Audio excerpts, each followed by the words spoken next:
Sözlükte doğrultmak, düzeltmek, değerini belirlemek anlamlarına gelen takvim kelimesi Arapçadan dilimize geçmiştir. Terim olarak bir olayın belli bir başlangıca göre akıp giden zaman içerisindeki yerini, boyutlarını verme ve bunu veren belge demektir. Söz konusu boyutlar yıl, ay, gün sayısı ve gün adı şeklinde belirlenmiştir. Türkçe'de takvim anlamında gün dizme ve dallık sözcükleri de mevcuttur. Anadolu ağızlarında takvim anlamında gözetlek, günek ve güngen sözcükleri tespit edilmiştir. Günlük hayatımızı, gelecek planlarımızı, geçmişte yaptıklarımızı ve önemli tarihleri takvim sayesinde rahatça takip edebiliyoruz. Takvimin bugünlere gelmesinin binlerce yıllık bir mazisi var. Gelin, dünya tarihini üzerine inşa ettiğimiz takvimin bugünkü şeklini almasının ardındaki sosyal ve astronomik nedenlere bir bakalım. Merhaba, ben tarihçi, kişisel tarihçiniz. Sümer'de M.Ö. 4. bin yılın sonu ile 3. bin yılın başlangıcında her bir şehrin kendi takvimi vardı. Rahipler yıldızlı gökyüzünü gözlem yapmakla birçok astronomik sonucu elde etmişlerdir.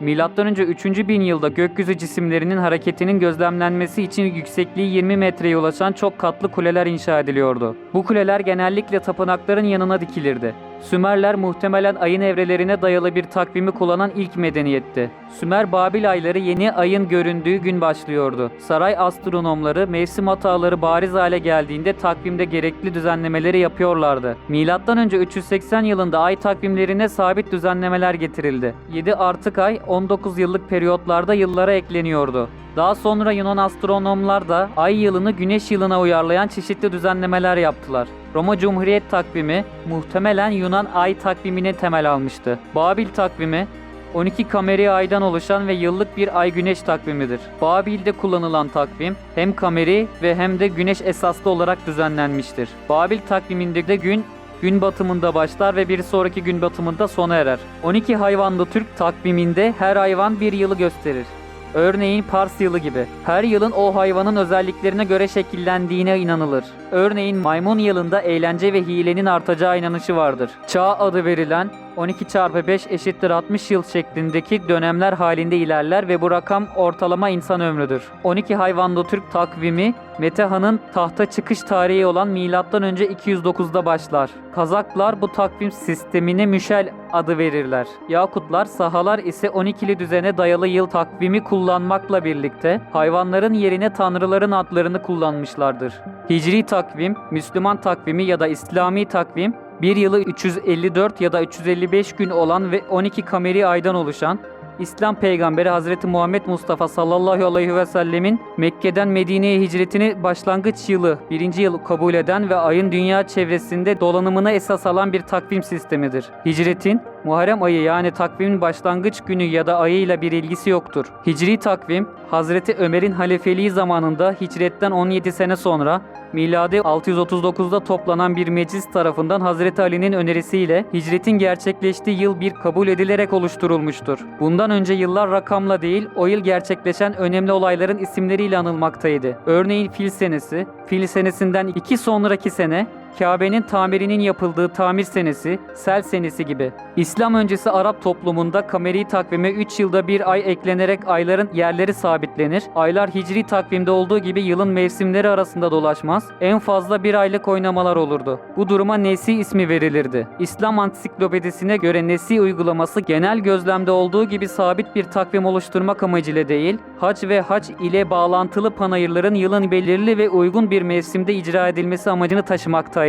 İslam'da da bu anlayış korunmuş ve hac haram aylardan olan Zilhicce ayında yapılmıştır. Kur'an-ı Kerim'e göre Nesi uygulaması haram ayı helal sayıp savaşa ve yağmaya devam edebilmek için yapılan bir hileydi. Nesi uygulamasına son verilmesi ve Hazreti Ömer zamanında hicri takvime geçilmesi ile İslam'da kutsal aylar Recep, Şaban, Ramazan, Muharrem gibi her yıl 11 gün önce gelecek yılın her mevsimine uğramaktadır. Celali, Meliki takvimi Büyük Selçuklu Sultanı Celalüddevle Celaleddin Melikşah'ın emriyle Ömer Hayyam başkanlığında kurulan bir astronomi heyetinin eski İran dolayısıyla Julian takvimlerindeki yanılgının giderilmesi için yaptığı çalışmanın ürünü olup bir Ferverdin bir Celali başlangıçlıdır. Bu tarih Hicri takvime göre 9 Ramazan 471, Julian takvimine göre 15 Mart 1079 ve miladi takvime göre 21 Mart 1079'dur. Celali takvimi, miladi takvimden yaklaşık 500 yıl önce tertip edilen ve mevsimlere tam olarak uyan, dolayısıyla doğru tarihleme veren, yanılgısız takvimlerin ilk uygulamasıdır. Hatta matematiksel kurallar yerine astronomik hesaplar kullanıldığı için miladi takvimden daha doğrudur.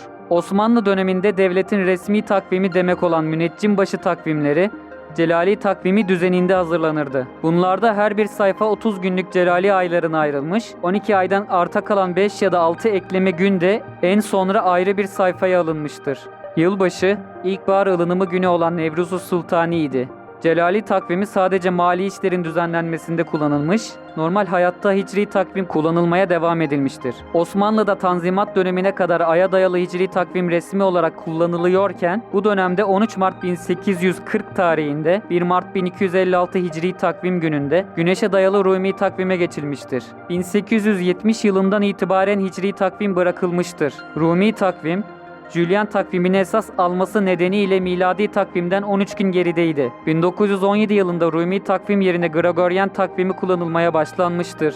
Bu geçişte de tarihten 13 gün silinmiştir. Daha sonra 1925 yılında Rumi takvim başlangıcı olan 1300'lü seneler terk edilip Batılı ülkelerin kullandığı 1900'lü seneler resmen uygulamaya konuldu ve Batı ile tam çakışma sağlanarak şu anda kullandığımız takvim kullanılmaya başlanmıştır. Böylece Türkiye Cumhuriyeti'nde Rumi 1341 senesinden itibaren seneler 1925 ve devamı şeklinde adlandırılmaya başlandı. Bu son olay Türkiye'de takvim inkılabı olarak ya da saat ve ölçü birimlerinde yapılan değişiklikle birlikte takvim, saat ve ölçülerde değişiklik olarak da bilinir. Türkiye Cumhuriyeti'nde mali yılbaşı uygulaması 1983'e kadar 1 Mart yılbaşı kabul edilerek uygulanmaya devam etti. Julian takviminin yerine Papa 13. Gregorius tarafından yaptırılan Gregorian yani miladi takvim oluşturulurken Julian takvimine 10 gün ilave edilmiştir. 5 Ekim Cuma günü 15 Ekim Cuma olarak kabul edilmiştir. Abone olmayı, bildirimleri açmayı, videoyu beğenmeyi, sosyal medya hesaplarımızı takip etmeyi, bizi paylaşmayı ve Patreon'da bize destek olmayı unutmayın.